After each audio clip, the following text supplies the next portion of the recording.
hasta ahora hemos entendido de que en medio de las tinieblas es la luz quien prevalece, es la luz quien permanece. Es más, es la luz quien disipa esas tinieblas. La oscuridad puede ser muy grande, pero allí es donde más brilla. Y ese brillo no se queda a pocos centímetros ni metros, sino que se extiende. Y ese crecimiento hace que otros puedan brillar también.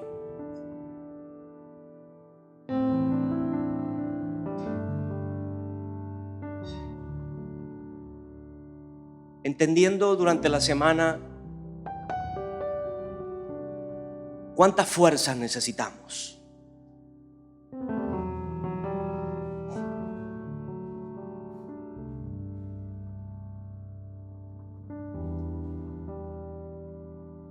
Ante tantas adversidades, dificultades, que lo cotidiano, que lo básico se nos haga tan complicado, que lo que se ha construido para que en teoría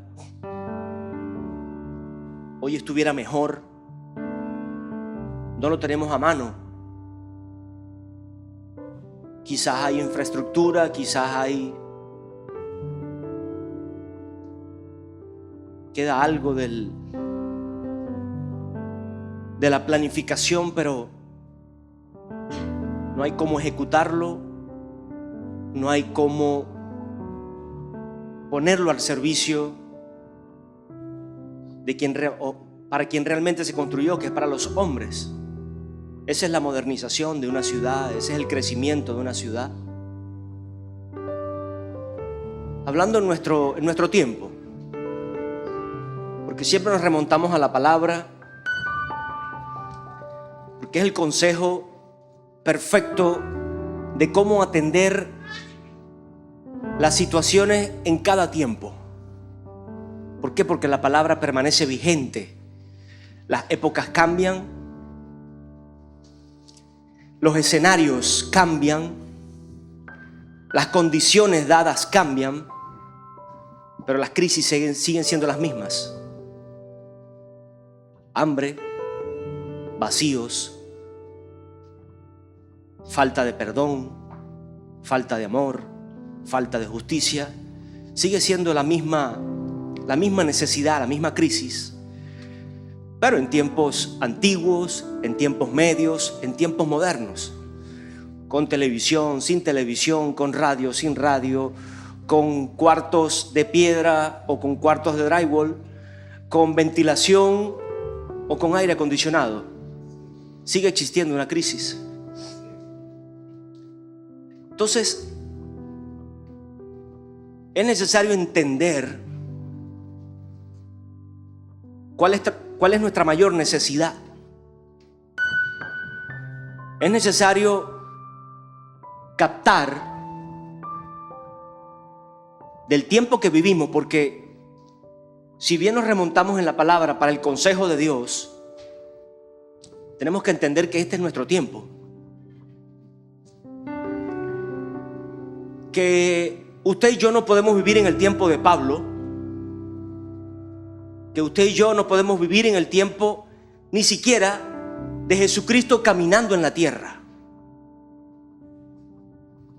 E interprete lo que le estoy diciendo. Nos remontamos mentalmente, recibimos la palabra escrita, establecida, que quedó asentada, la recibimos, la leemos, la digerimos. Y el que es sabio y entendido la cultiva todos los días, la riega todos los días para que esa palabra traiga frutos. Y mentalmente o hasta espiritualmente en algún momento podemos hacernos presente allí. Pero usted y yo estamos actualmente aquí, existentes. O sea, este es nuestro tiempo. Dígase a usted mismo, este es mi tiempo.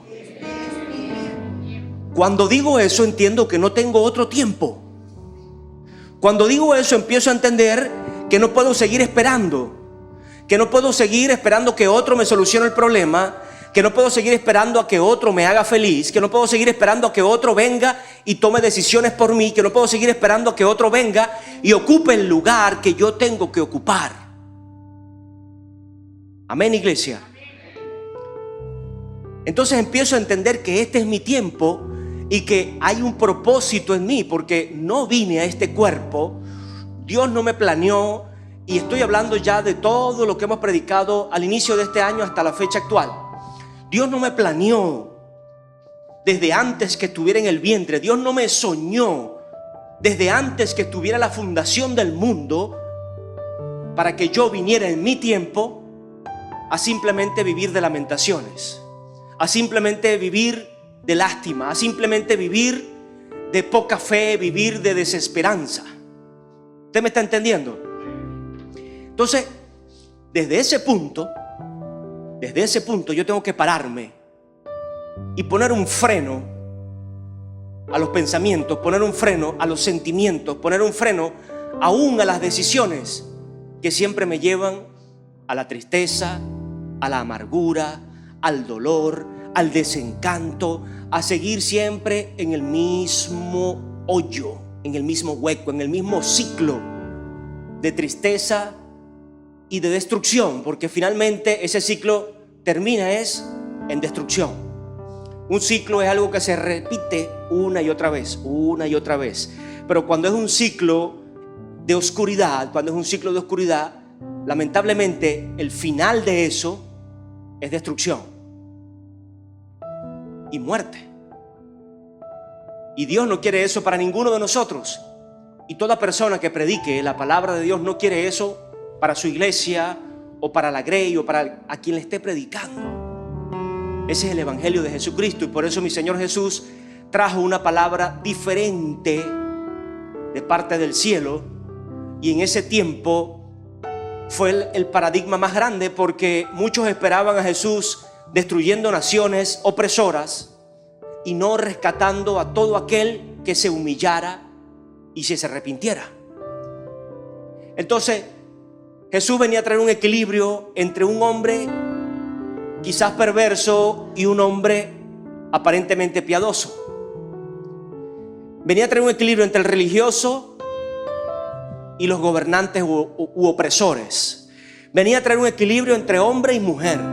Venía a traer un equilibrio entre ancianos y adolescentes. Venía a traer un equilibrio entre la iglesia y la nación. Y eso muchas veces, como personas, por el tiempo que hemos recorrido, por el esfuerzo que hayamos hecho, el esfuerzo humano estoy hablando, nos choca. Por eso hubo tanto choque en esta iglesia cuando el pastor tenía que ser Aquiles Salón y no alguien que cultivó por muchos años. Cultivó, sembró. Pero hoy veo rostros que no se ofendieron por eso. Hoy veo líderes que no se ofendieron por eso. Hoy veo personas, veo muchos rostros nuevos, sí. Pero sí sigo viendo personas que no se ofendieron por esa condición, sino que pudieron aceptar el equilibrio que trae Jesucristo. Que pudieron de una manera sencilla y quizás con dudas, con preguntas, con alternativas, decidieron escuchar a Dios. Decidieron tomarse un tiempo, porque muchas veces para esto es necesario tomarse un tiempo, y por eso debo entender que mi tiempo es este, porque si yo entiendo que mi tiempo es este, yo lo voy a aprovechar. Y lo primero que tenemos que hacer con este tiempo es tomarnos un tiempo para meditar, para analizar, para poder incluso juzgar. Y no estamos hablando del juicio eterno, porque ese juicio lo va a hacer solo Dios, nuestro Padre. De juzgar las condiciones, de juzgar las situaciones, de hacer un análisis. Cuando hablamos de juzgar es hacer un análisis. ¿Por qué usted cree que existen analistas económicos? No son los que juzgan o los que determinan. Fíjese, el analista económico no determina cómo va a ir la economía de un país. Él hace un juicio, hace un análisis en base a lo que tienes, en base a lo que haces y en base a lo que se ha probado y comprobado que da frutos. Y él triangula esa información y hace un juicio. Mira, va a haber un porcentaje de inflación de tal punto. Va a haber una posibilidad de salida de tal forma. Va a haber esto. Es un juicio. ¿Usted está entendiendo? Pero ese juicio que él hace no es, o no quiere decir que exactamente ese es el final de esa nación, o ese es el final de esa economía, o ese es el punto ya determinante de lo que tiene que pasar. ¿Y por qué lo pongo en este lugar? No para quitar crédito al trabajo o al análisis de alguien, sino para darle crédito a la fe y a la posición de entendimiento de un pueblo, de una persona, hacia Dios, hacia el único que puede hacer el juicio final. Sobre Venezuela hay muchos análisis económicos y ninguno, escúcheme, ninguno, a menos que sea ninguno da un buen presagio. Y yo no voy a sacar una tabla de analistas ni nombres. Usted lo puede buscar en internet, usted lo puede. Y es bueno hacer ese análisis, así como tenemos que hacerlo en nuestra vida, para pararnos y decir: ¿dónde estoy parado hoy? ¿Qué he hecho hoy? Porque ese análisis tiene que hacernos reflexionar. Eso no es algo que va en contra de mis principios. Eso no es algo que va en contra o que está siendo un látigo para el que está comandando. No, cuando la persona lo ve desde el punto de vista sensato, dice: yo esa herramienta la necesito, porque esa herramienta me da a mí una posibilidad de corregir y de dirigirme en un camino correcto a solucionar problemas. Así es la vida. Así es la vida. Por eso decimos que tanto se aprende de los errores. De los errores. Porque los momentos gratos, ¿qué pasamos? ¿Qué pasa? Se disfrutan. Pero usted poco aprende de ellos. Si los está disfrutando a plenitud, poco aprende. O sea, simplemente los disfruta. Pero de los errores, wow, ¿cómo usted y yo nos sentamos a analizar el que es sensato? Hay gente que no, hay gente que comete errores y siempre el mismo error. Pero es porque nunca se han sentado a analizar. Nunca han entendido que es su tiempo. Nunca han entendido que este cuerpo tiene 80, 70 años de vida y que en esta vida es la que tenemos la oportunidad de alcanzar las promesas de Dios, de alcanzar el propósito de Dios, de alcanzar la eternidad en Cristo, de alcanzar una vida más excelente que esta que Dios planeó desde el principio. Cuando nos paramos en ese lugar, decimos: Señor, yo todos los días quiero analizar entonces qué es lo que estoy haciendo. Yo todos los días quiero sentarme en una piedra, en un banco, en una terraza o a la orilla del río o en cualquier lugar o en mi iglesia, aún tras la palabra, tras el pastor, tras quien sea, a analizar qué he hecho con mi vida, o qué hice con este error, o qué hice con esta situación, o qué estoy haciendo ahora y qué necesito hacer. El economista se basa en planes económicos, el cristiano se basa en la palabra. Si usted y yo nos sentamos en nuestro tiempo a hacer un análisis de nuestra vida y lo comparamos con la palabra, por eso queda establecida la palabra, ahí sí. En aquel tiempo no había televisión, como le dije en un principio, no había muchas comodidades que tenemos hoy, pero seguían estando los mismos problemas que sí tenemos hoy. Hambre, vacíos que estaban siendo llenos con tristeza, con amargura, con envidia, con contienda. ¿Le suena familiar eso? Envidia, contienda, conflicto, pelea. Es lo mismo que vivimos hoy. Yo decía: Señor, yo necesito fuerza para poder resistir y para poder salir adelante en esta situación.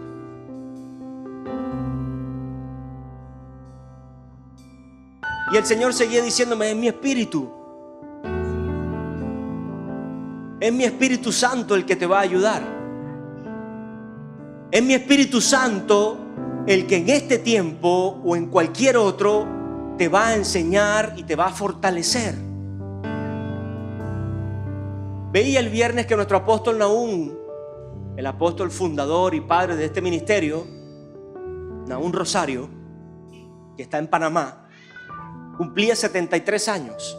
Cumplió 73 años el día viernes. Si muchos siguen las redes, lo habrán podido notar. Si no, bueno, se enteraron hoy. Y sí, nuestro apóstol Nahum Rosario cumplió 73 años. Y en 5 años, 68, cuando llegó a Panamá, hasta los 73 ahorita, predica 6 o 7 veces por semana. Ha abierto 6 o 7 iglesias, creo, ya en Panamá.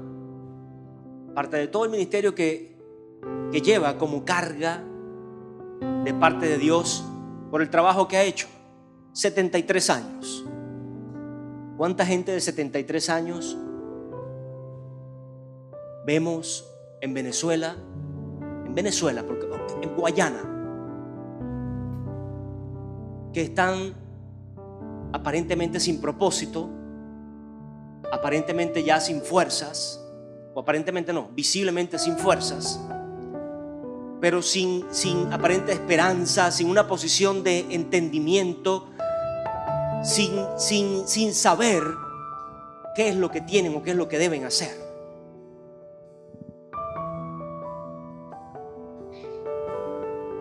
Y eso me llamaba a mí la atención, porque yo le decía a Dios: Señor, yo necesito aprovechar mi tiempo. A mis 41 años necesito aprovechar mi tiempo. Necesito tener un equilibrio entre mi trabajo, mi familia, mi relación personal con mi esposa, mi relación con la iglesia, mi relación con cada área de servicio. Pero para todo esto que yo estoy nombrando, esa es mi oración. Yo necesito fuerzas, porque no le veo otra manera. Pero no estoy hablando de una fuerza física. Sí, hay una fuerza física muy, muy importante, y eso se cultiva con un día a día de ejercicio. Pero hay algo que sustenta esa fuerza física, porque el ejercicio no lo es todo, mas todo viene sí del espíritu, porque todo lo que se ve fue hecho de lo que no se ve. Entonces entendía que la condición espiritual de mi corazón y de mi alma, la condición espiritual de mi ser, va a determinar las fuerzas, el brillo, la actitud que yo tenga hacia el tiempo de vida que tengo que afrontar aquí en la tierra. Y esto es trascendental, porque usted ve gente mala y va a sonar quizás chocante, pero ve la gente mala cómo se deteriora, cómo exteriormente se ven deteriorados. Y no estoy hablando de la crisis que podamos estar pasando por hambre o por necesidad de comida, que eso es diferente, pero aún así, con la necesidad de alimento, que no tenemos las 4 arepas que se metía en la mañana, sino que bueno, tiene una sola, que quizás no tiene el huevo con el queso y el revoltillo completo que hacía, sino bueno, es con quesito rallado. Mi cuñado aprendió a comer queso rallado en este tiempo. El hombre no comía queso rallado, fino y elegante con jamón serrano, y ahora es queso rallado, papá, porque es el que rinde y es lo que alcanza. Entonces, cuando yo hago ese análisis allí y empiezo a ver la gente que se dedica en su función, por sus frutos, a oprimir a otros, a desacreditar sin juicio y sin base a otros, a afligir a un pueblo, a una nación, a una persona, veo como la maldad que está en ellos empieza a exteriorizarse y se empieza a hacer manifiesto en su cuerpo, que es lo que tienen más visible. Y entiéndase por su cuerpo todo, toda la masa, la cara, los ojos, el cuerpo entero. Y usted los ve demacrados, los ve gordos, los ve, y perdóneme, o sea, no le estoy diciendo que usted, porque sea gordo ahorita, usted rellenito, sea feo, sino los ve demasiado, exagerados. Es una manifestación de lo espiritual a lo natural. a lo natural. Y suena duro, pero entonces es que nos tiene que hacer reflexionar. Por eso es que suena duro. Porque hay algo que nos preocupa mucho, que es nuestro exterior. Entonces tenemos que entender que si cultivamos el interior, ese exterior va a estar asegurado. Por eso un hombre de 73 años como nuestro apóstol puede estar aún de corbata, con toda su elegancia, cantando y adorando al Señor en un altar y predicando en 6 altares diferentes. Viajando de una ciudad a otra, moviéndose con recursos, bien administrado. ¿Usted me está entendiendo? Y yo no estoy anhelando ni poniéndole a usted que desee lo que otro tiene. No. Agarremos el ejemplo de lo que Cristo era.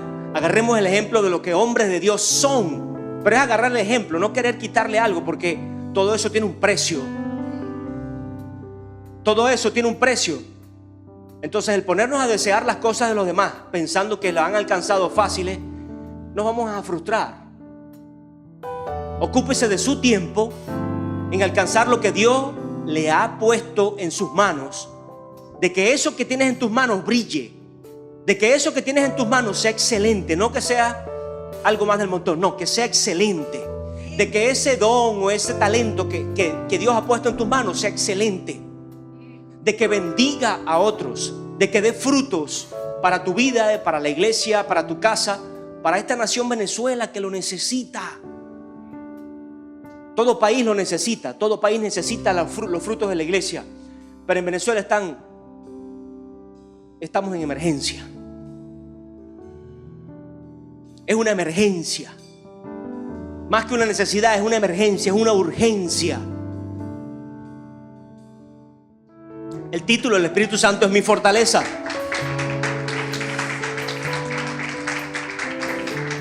Vaya conmigo al libro de Hechos. Sigo en Hechos 26.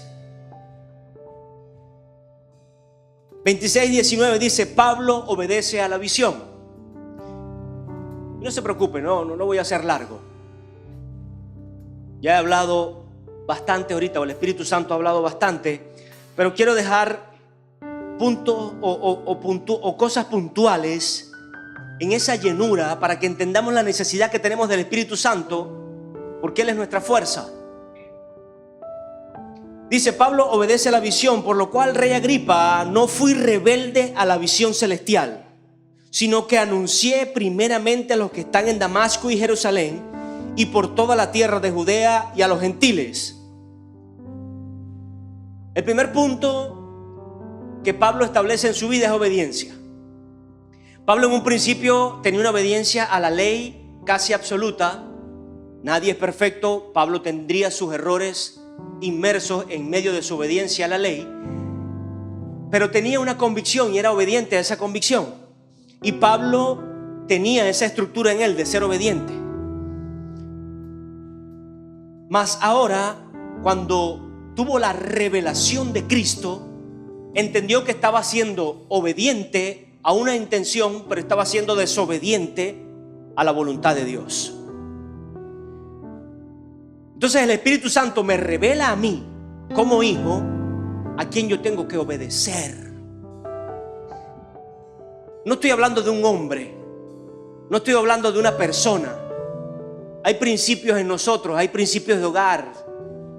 Honra a tus padres y a tus madres. Honra a tu padre y a tu madre y en todo te irá bien. Hay principios de iglesia, honra a los líderes, honra al pastor.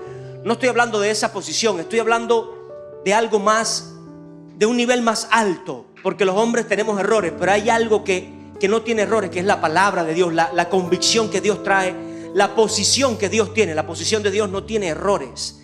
Dios, su sí es sí y su no es no. Sus palabras son verdad y justicia, y lo que está fuera de Él no permanece. Entonces yo estoy hablando de que el Espíritu Santo nos lleva a obedecer, a entender qué es lo permanente, qué es la voluntad de Dios. Por eso cuando Pablo fue confrontado como Saulo por el mismo Espíritu Santo, hablándole de Jesucristo, recibió la revelación de Jesucristo, al cual él perseguía. Y perseguía por los cristianos, por los que hablaban de Jesús. los oprimía. Y usted sabe, se lo he dicho. Pero en ese momento, cuando hay una revelación de Cristo, él recibe la visita del Espíritu Santo y hay un cambio dramático en él. Pero el hombre sigue teniendo una estructura de obediencia. Mas ahora tiene el Espíritu Santo que le vino por revelación de Jesús, de revelación de quién era Jesús, de qué hizo Jesús, de cómo venció Jesús. Y en esa posición el hombre empieza ahora a obedecer a Dios. Y quizás, en cierta medida, a desagradar a algunos hombres, a desagradar algunas actitudes, a desagradar o a molestar algunas leyes, algunas imposiciones. Y quizás muchas veces esta condición de obedecer a Dios nos va a poner en una condición de desagradar a otras personas. Por eso necesitamos la dirección del Espíritu Santo, la convicción del Espíritu Santo de que es Dios quien nos lo dijo. Porque usted y yo no vinimos a agradar a hombres, sino a agradar a Dios. Y no me agarre este mensaje, cada quien para su favor y hacer lo que nos da la gana. Nunca he dicho eso.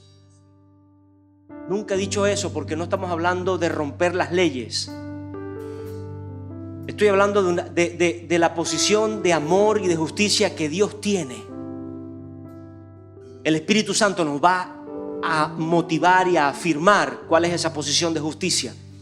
Y por eso le digo muchas veces, el tiempo le va a dar la razón. Pero siempre va a ser Dios el que le va a seguir dando la solución, porque en ese momento va a haber gente que dirá después, tenía razón, pero no es suficiente con eso. Hay que sanar corazones, hay que restaurar vida, hay que disfrutar de muchas cosas. Y si usted y yo no tenemos a Dios, entonces el tiempo nos dio la razón, pero no tenemos solución para eso. Queda todo igual un reguero, queda todo hecho un desastre. Este hombre obedece a la fe que había seguido en ese momento por revelación de Jesús, y dice que anuncié primeramente a los que están en Damasco y Jerusalén, por la tierra de Judea y a los gentiles. ¿Pero qué anunció? Que se arrepintieran y se convirtieran a Dios, haciendo obras dignas de arrepentimiento. Es mi mensaje, siempre.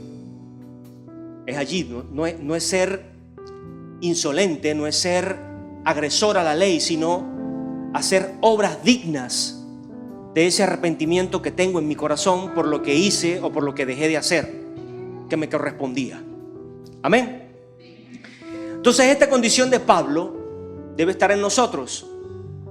Así como la tuvo Jesús, él la recibió de Jesús, de obediencia.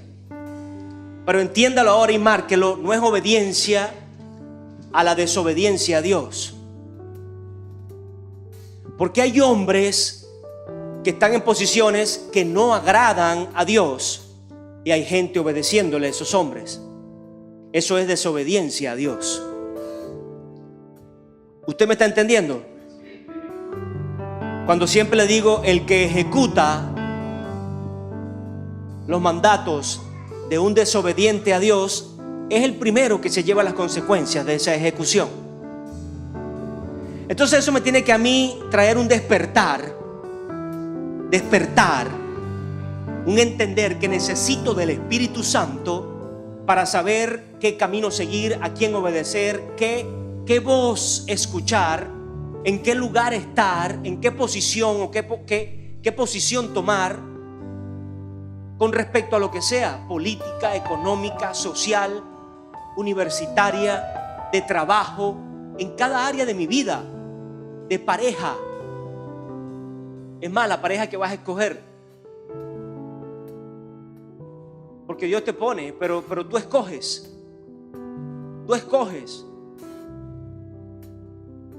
Y entonces esa persona tú la escogiste. Así que no te quejes con Dios, esa persona tú la escogiste. Y en un principio dijiste que sí, que era con los errores, con los defectos, con todo. Bueno, eso es hasta el final. Y eso no es una voz para que cada quien, bueno, yo me quedo en mi error, yo me quedo en mi posición porque me tienes que aguantar, te tienes que... No, porque se nos va a hacer una vida amarga. Si usted se pone en esa posición, o sea, se le va a hacer una vida amarga porque ni usted va a amar ni la persona lo va a amar. Y mi esposa está presente y yo soy terco muchas veces, sí. Y ella tiene que lidiar con eso. Que yo soy terco. Y que me cuesta reconocer delante de Dios.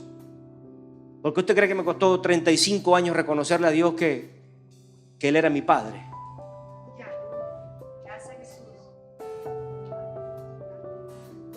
Pero no tengo problema en decírselo hoy. No tengo problema en darle la gloria a mi Señor hoy. No tengo problema, porque sé que esa condición permite que el Espíritu Santo siga aquí presente en mi oído, siga aquí presente en mi corazón. Que otra condición hace que Él se entristezca y simplemente se quede desde arriba.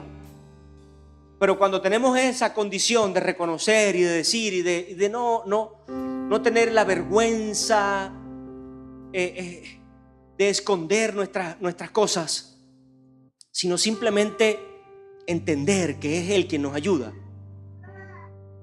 eso es suficiente para mí. Y poder seguir parándome en este altar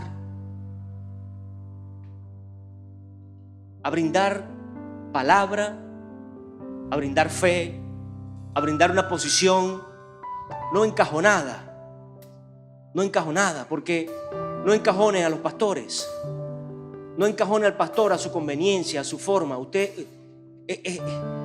hay diversidad de dones, diversidad de formas. Tome la palabra, tome los principios, tome la vida de esa persona.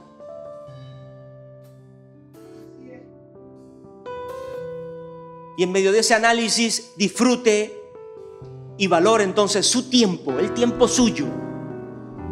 No lo pierda en seguir criticando y seguir viendo la vida de otro. Valore el tiempo suyo. Valore la esposa, el esposo suyo. Valore los hijos suyos. No siga valorando los hijos de otro. Valore los hijos suyos. No siga viendo, no, pero es que oye, Juancito, mira, si Juancito hubiera salido como Pedrito, el de Sara. No. O sea, tú ves ese inteligente. Siembra en su hijo, siembra en su hija, siembra en sus muchachos, siembren en sus padres, siembren en su esposa, en su esposo. Aunque le cueste, siembre. Aunque muchas veces le cueste, siembre. El que siembra cosecha. El que siembra cosecha, y eso es un principio eterno. Eso no va a variar. Esa palabra no va a variar. El que siembra cosecha. Siembre amor, va a cosechar amor, iglesia. Siembre amor, va a cosechar amor. Por más amargada y cara de limón que tenga esa persona, va a cosechar amor en algún momento. Y usted va a estar feliz, va a estar tranquilo, va a estar contento. Ve, ya está sonriente ya. Entonces el Espíritu Santo ayuda a mi mente. ¿Por qué? Porque en medio de toda esta tribulación no sabemos ni qué decisión tomar. ¿Dónde me paro? ¿Salgo hoy? ¿Voy al trabajo? ¿No voy al trabajo? ¿Qué hago, Dios mío? ¿Me pagarán? ¿No me pagarán? ¿Vendrá la luz? ¿Se irá la luz? ¿Volverá el agua? ¿A qué hora llega el agua? Mi suegro nos visita a las 6, a las 6:30. Ya me voy, van a poner 1 hora el agua. Y se va el hombre. En media hora nada más. Allí está contando el reloj, viendo, ya llegó el agua, me voy. Entonces, es un estrés total. Pero el Espíritu Santo, ese deseo, ese Espíritu de Dios nos va a permitir tener paz y tomar decisiones correctas. Señor, yo estoy aquí parado. Yo voy hacia allá. Tú me vas a ayudar a llegar allá. Pero ya sé dónde estoy parado y ya sé a dónde voy. ¿Qué es lo más importante? ¿Dónde estoy parado y a dónde voy? El Espíritu Santo me ayuda en ese camino.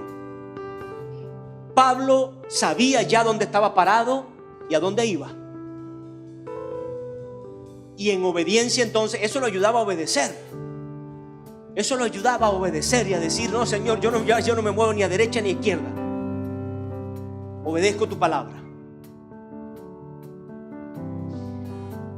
Fíjese, tal es la posición que el mismo Pablo en el 24 dice: diciendo él estas cosas en su defensa, Festo a gran voz dijo: estás loco, Pablo. Porque para muchos es locura la palabra que usted y yo llevamos de que Cristo resucitó de los muertos.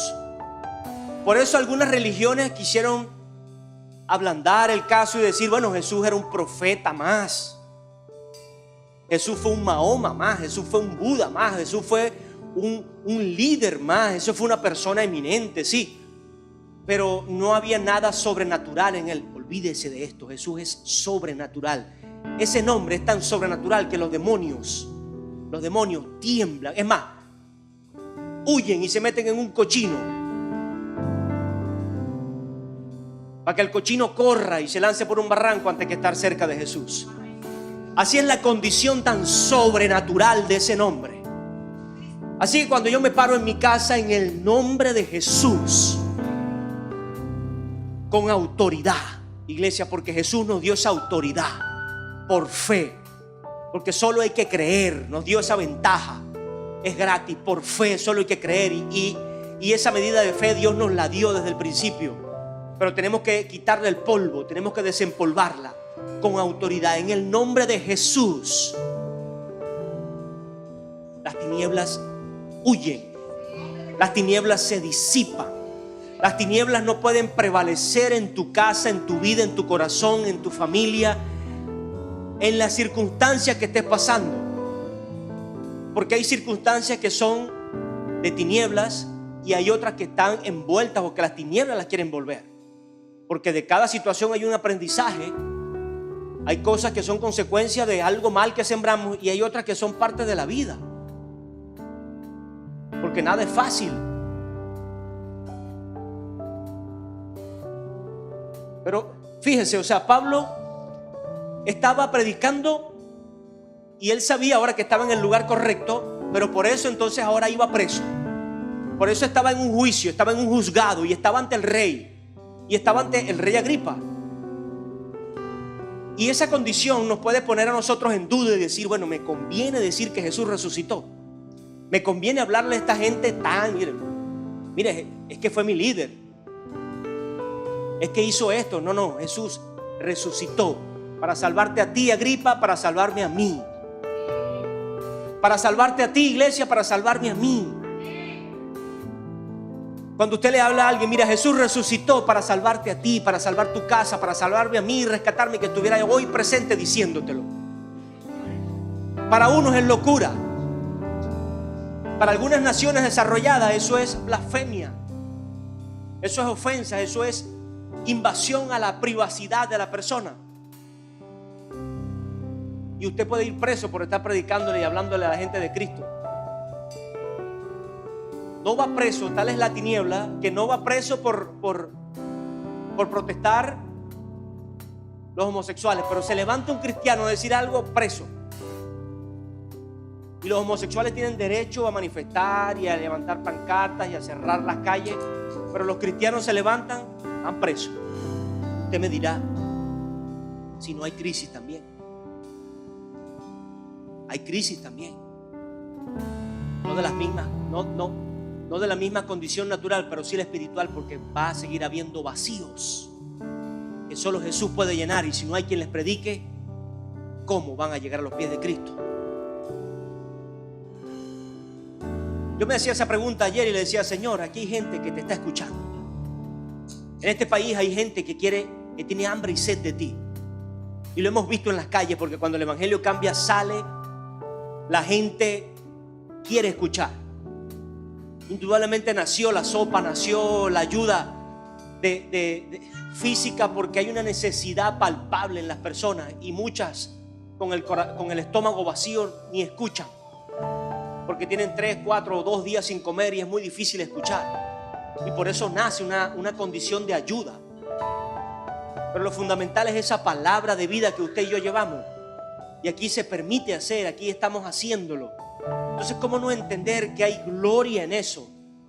que hay gloria y esperanza en esa situación, en esa condición, y que los días de gloria no es que están por llegar. Lo dijo el Espíritu Santo 2 meses atrás aquí en esta iglesia. Los días de gloria están aquí. Los días de gloria son los míos, los que estoy viviendo con Cristo. Los días que yo estoy levantando mi altar en mi corazón y en mi casa. Esos son mis días de gloria. Yo no puedo seguir esperando los días de gloria de otro. Yo tengo que aprovechar mi tiempo. Tengo que ver lo que Dios me ha entregado en las manos y permitir que sea Él quien lo multiplique. Pero ¿cómo? Lo voy a regar con la palabra, con fe, con justicia, con obras dignas de arrepentimiento, como decía Pablo, y aún obedeciendo y hablando la palabra sin conveniencias. Porque si te ponen ante una autoridad, bueno, aquí conviene hablar. Y si te ponen ante el resto del equipo, bueno, esto sí les puedo hablar con más suave o más duro. No, mis hijos, vamos a ser ecuánimes, equilibrados. Una voz. Amén. Esa condición de ser una voz permite que el Espíritu Santo esté en nosotros. Permite que el Espíritu Santo permanezca en nosotros y haya ahora pensamientos de a dónde voy y qué es lo que quiero alcanzar. Y las fuerzas no menguan. Porque ¿qué pasa? Cuando estamos todos peleando de un lado a otro, entonces usted jala para allá, el otro jala para aquel lado. Aquel jala hacia atrás, hacia el sonido, este jala hacia atrás, hacia las luces, el otro jala hacia el micrófono. Entonces, cada quien está jalando para un lugar. Vamos a romper la liga, vamos a romper el equilibrio. Cuando permitimos que la voz del Espíritu Santo nos hable,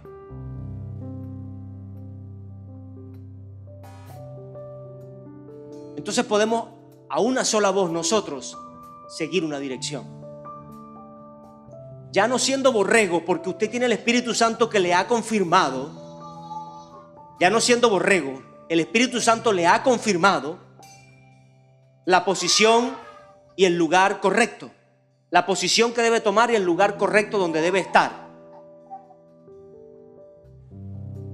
Ahora, en esa misma condición, vamos juntos allí. Pablo le habló a Agripa. Pablo no tuvo ningún problema en establecer, aun cuando parecía locura, que Jesucristo había resucitado, que era el Hijo de Dios, que venció la muerte para que más nadie padeciera una eternidad de muerte, sino una resurrección a la eternidad. Y eso es sobrenatural. Para nosotros es natural decirlo, pero no lo entendemos. Nos hemos familiarizado tanto con esa palabra que no lo entendemos. Es la condición más sobrenatural, iglesia, que podamos tener. ¿Cómo no entender que eso es la gloria eterna? Que Jesús resucitó y me da la victoria a mí sobre la muerte. Iglesia, usted y yo podemos alcanzar todo en esta tierra. Podemos alcanzar riquezas, alcanzar posición, alcanzar fama. Podemos alcanzar la mujer o el hombre perfecto para sus ojos, para su deleite, para lo que sea. Puede alcanzar los bienes que quiera o que pueda haber soñado. Pero nada de eso va a valer en la tumba. Nada de eso vale en un cuerpo sin fuerzas. Y me decía un señor adinerado de 65 años que tiene muchísimo dinero aquí de Puerto Ordaz, y lo que me decía, lo que más anhelo son 20 años menos. Y tiene muchísimo dinero. Y una esposa jovencita que no sabe, que ya es la segunda o la tercera, no sabe si está con él porque lo ama o por los reales o por qué será. Los hijos están dispersos, las cuentas llenas, la casa espectacular, las áreas sociales y la gente conocido, pero no tiene ni la fuerza ni la compañía para disfrutar eso. 20 años menos, me decía. Ni siquiera quiso volver a los 20 años de edad. No, 20 añitos menos, 20. Fíjese, ese hombre, yo pienso que empieza en él una revelación de lo que es la eternidad. Para decir 20 años menos, aunque sea. Pues Cristo nos da una eternidad. ¿Cómo no entender? Esa es mi gloria. Es la gloria que yo tengo que alcanzar entonces. Es la gloria que yo tengo que anhelar, que desear todos los días de mi vida, esa eternidad. Porque en esa eternidad, y desde esa eternidad, como lo predicó Elsa una vez, en esa eternidad es que yo voy a estar fundado, viéndolo desde acá, desde esa eternidad. Señor, yo quiero todo eso en mi vida, pero no por un ratico, sino eternamente.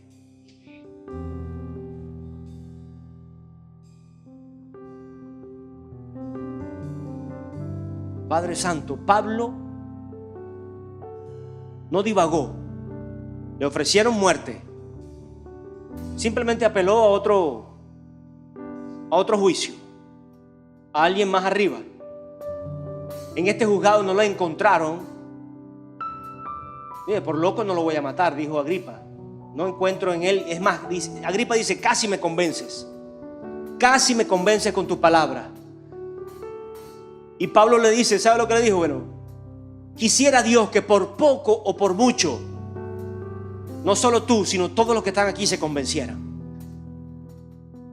Quisiera yo que por poco o por mucho, usted y yo, metidos en esta iglesia, nos convenciéramos de que Cristo murió y resucitó para darme vida a mí ahora, para darme victoria a mí ahora, para darme sanidad a mí ahora, para darme esperanza a mí ahora, para darme la presencia del Espíritu Santo que me fortalece a mí ahora. Y este hombre emprende un viaje a ese otro juzgado.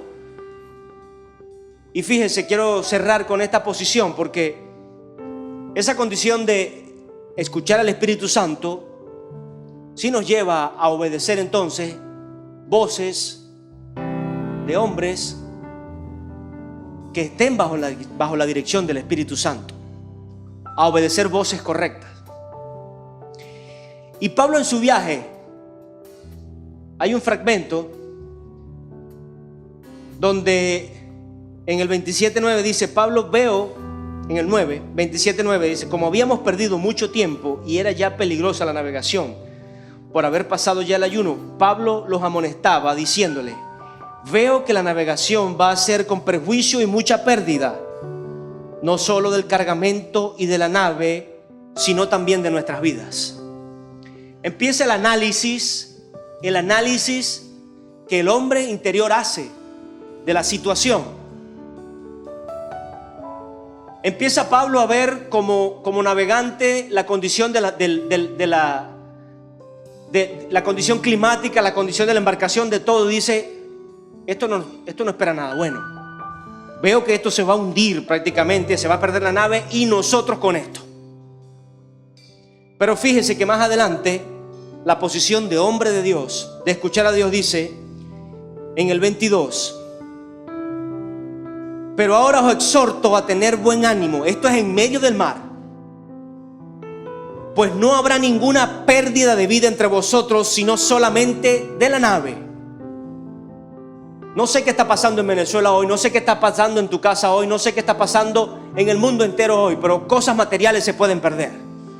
Cosas materiales pueden estar desvaneciéndose, cosas industriales pueden estar detenidas o a punto de derrumbarse por completo.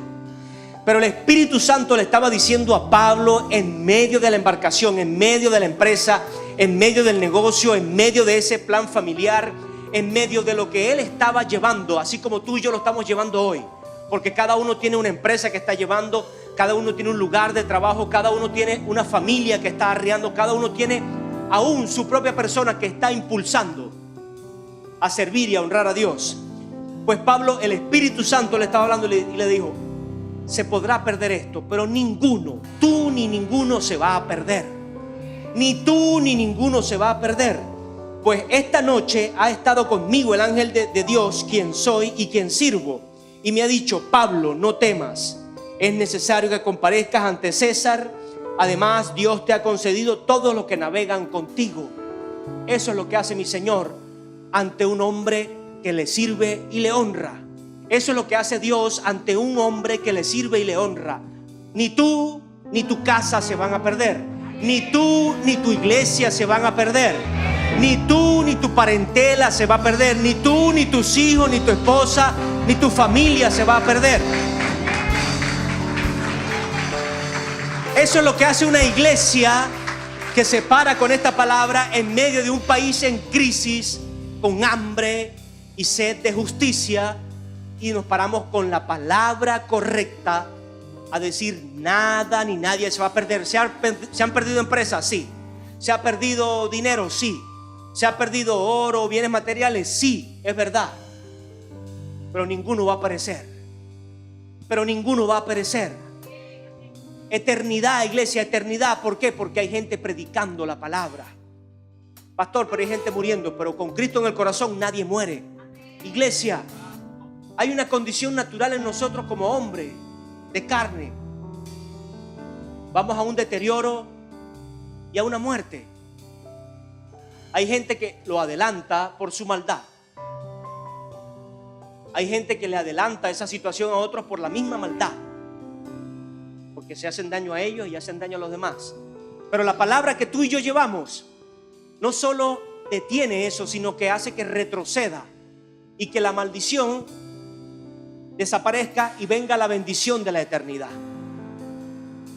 Yo no sé si usted lo entendió, pero el Espíritu Santo le estaba diciendo a Pablo: Pablo, yo tengo un propósito para ti allá en ese lugar. Yo tengo un propósito para ti en Venezuela.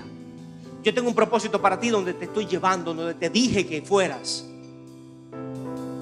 Y esa obediencia tuya, esa posición tuya de servirme, va a guardar a cada una de esas personas que te están siguiendo. Usted sabe la responsabilidad que sentimos como pastores de las personas que nos escuchan. Pero es que yo no puedo dejarle esa responsabilidad a mi ser, a mi razonamiento. Yo tengo que entender que esa responsabilidad solo Dios me puede ayudar a que se cumpla, a que se llene realmente. Si yo me quedo aquí nada más con la condición de estudio que tengo, con la experiencia de vida que pueda tener, o con las letras que pueda haber en mi corazón, o haber leído de otros libros o de cualquier otra cosa, siempre va a ser muy corto en lo que pueda yo bendecir, va a ser muy específico. Pero el Espíritu Santo no, el Espíritu Santo tiene multitud de formas y de consejos para cada uno. El Espíritu Santo lo llena todo en todo. El Espíritu Santo suple la necesidad de cada uno. El Espíritu Santo conoce el corazón de cada uno. El Espíritu Santo conoce la intimidad, la relación de cada uno. Entonces yo no puedo acudir a más nadie sino al Espíritu Santo. Como papá no puedo acudir a más nadie sino al Espíritu Santo. Como empresario no puedo acudir a más nadie sino al Espíritu Santo. Como siervo, como ministro no puedo acudir a más nadie sino al Espíritu Santo. El Espíritu Santo me lo revela Cristo. No es un evangelio nuevo, es Cristo. Es Cristo en nosotros, la esperanza de gloria. Es Cristo en nosotros revelado, el que permite que el Espíritu de Dios more en mí. No solo se quede en las nubes, no solo se quede en el aire, sino que more, habite en mí. Y esa posición me lleva a ser hijo. Y esa posición de hijo me revela cómo y a quién obedecer, en dónde estar, qué decisión tomar. Y esa posición me bendice mi casa, bendice mi vida y bendice mi casa. Y se puede perder algo material aparentemente, pero ¿qué dice el Señor en su palabra? Todo lo que Satanás te robó, yo lo voy a restituir. Es más, yo voy a hacer que Él lo agarre y lo devuelva 7 veces. ¿Usted me está entendiendo? O sea, este diablito trabajando para ti y para mí, pensando que te estaba destruyendo, y lo que hizo fue quitarte algo para multiplicarlo 7 veces más y regresártelo otra vez. Esa es la condición de hijos. ¿Cómo no obedecer? ¿Cómo no anhelar el Espíritu Santo? Aplauda a Cristo fuerte. La condición de hijos.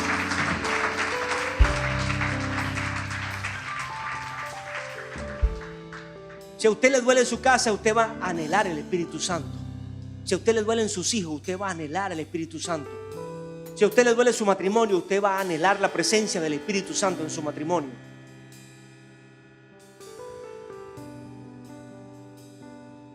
Él es quien nos habla, iglesia. Él es quien nos permite. Si Pablo no tenía esa confirmación, las fuerzas las perdía. Y decía, bueno, que se hunda este barco, que se hunda este país, que se hunda Venezuela. Pero cuando está la presencia del Espíritu Santo, usted puede decir, este país no se va a hundir. Esta iglesia no se va a hundir. Puede haber un hombre de Dios parado y decir, esta iglesia que muchos despotricaban no se va a hundir. Cada uno de esos jóvenes que muchos juzgaron no se van a hundir. Aún los que han salido, los que se han ido por re o por fa, no se van a hundir, porque siguen bajo el pacto. Mientras usted y yo sigamos orando, no se van a hundir. Mi Dios, mi Señor, el Espíritu Santo los va a rescatar de alguna manera. Y te van a encontrar a ti y a mí orando por ellos, y la relación va a seguir igual o mejor. Porque no va a encontrar una iglesia que está esperando para maldecirlos, sino una iglesia que está esperando para bendecirlos. ¡Wow!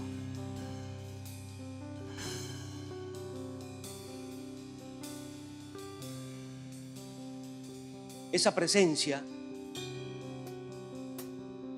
es la que va a permitir que mis fuerzas no solo no desmayen, sino que aumenten cada día. Que aumenten cada día.